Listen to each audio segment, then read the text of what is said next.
do together, and I hope that the players see that. I'm certainly, looking forward to meeting with them in the offseason as we get to the next level, especially with so many great things that have been happening in the offseason into next season. The WNBA, once a symbol of progress and growing popularity, is now facing the toughest chapter in its history.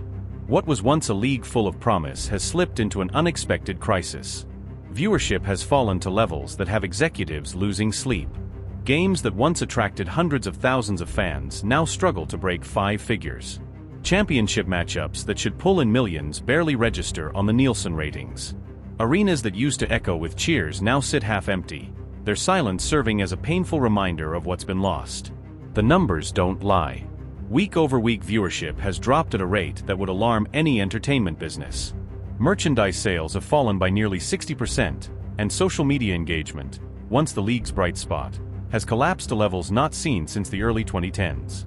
Corporate sponsors are quietly rereading their contracts, looking for exit clauses. How did it come to this? How did a league that seemed ready for explosive growth end up fighting for survival? For years, the WNBA had been viewed as a comeback story, a true renaissance. Television ratings climbed. Young girls across America proudly wore WNBA jerseys, dreaming of joining their heroes. Investors began to take notice. Major networks negotiated bigger broadcast deals. Corporate sponsors who once ignored the league were now competing for partnership space. The question had shifted from can women's basketball survive? To how big can it become?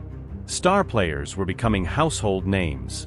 They appeared on magazine covers, talk shows, and in national ad campaigns. For the first time, the WNBA was part of mainstream sports culture. And then, almost overnight, it all fell apart. Across the sports world, athletes were demanding more control of their careers. Free agency had evolved into personal empowerment. Players were no longer willing to accept the status quo or settle for less than they deserved. Women athletes began asking the same questions. Why should we accept less? Why should we be grateful for scraps when our talent deserves respect? Meanwhile, European leagues saw an opportunity. They invested in better facilities, listened to player needs, and began offering salaries that American teams simply couldn't match. And then, the whispers became headlines. In late August, the sports world was stunned when Sophie Cunningham, Caitlin Clark, and Lexie Hull, 3 of the WNBA's brightest stars, signed new contracts overseas.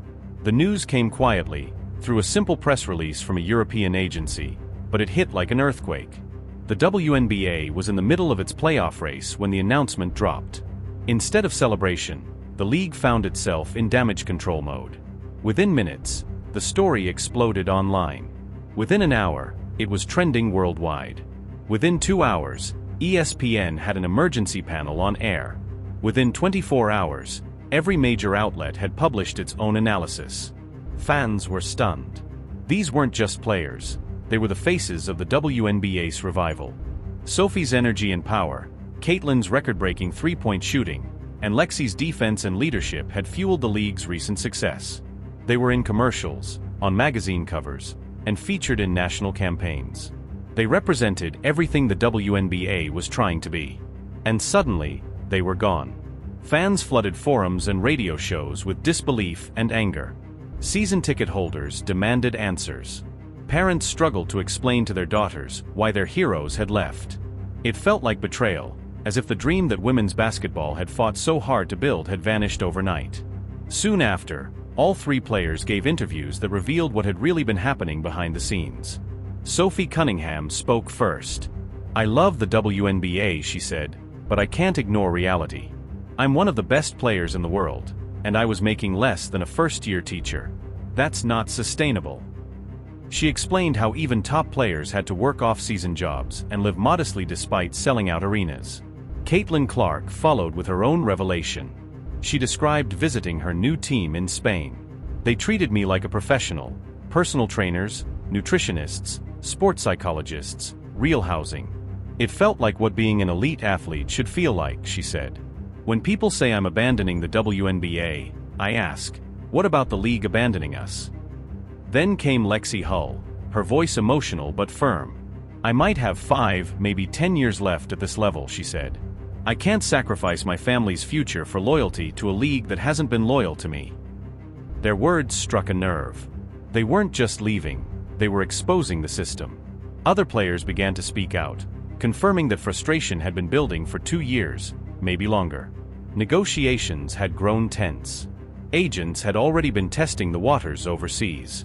Some team owners warned league officials about the risk, but their concerns were brushed aside. While the WNBA assumed its stars would never leave, European clubs were quietly crafting offers that couldn't be ignored.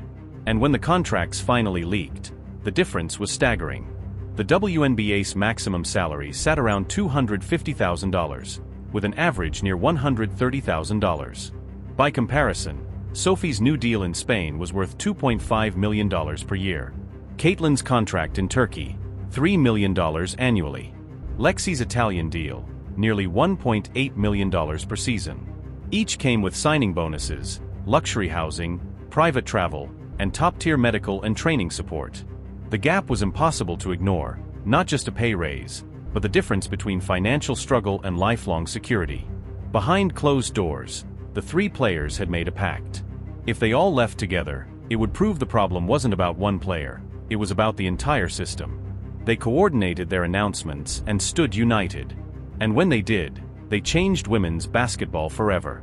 What began as frustration turned into a movement, one that exposed deep cracks in the league's foundation. The WNBA's leadership now faces the monumental task of rebuilding trust, rebuilding viewership, and proving that women's basketball in America still has a future. Because the question is no longer what went wrong, it's can it be saved before it's too late?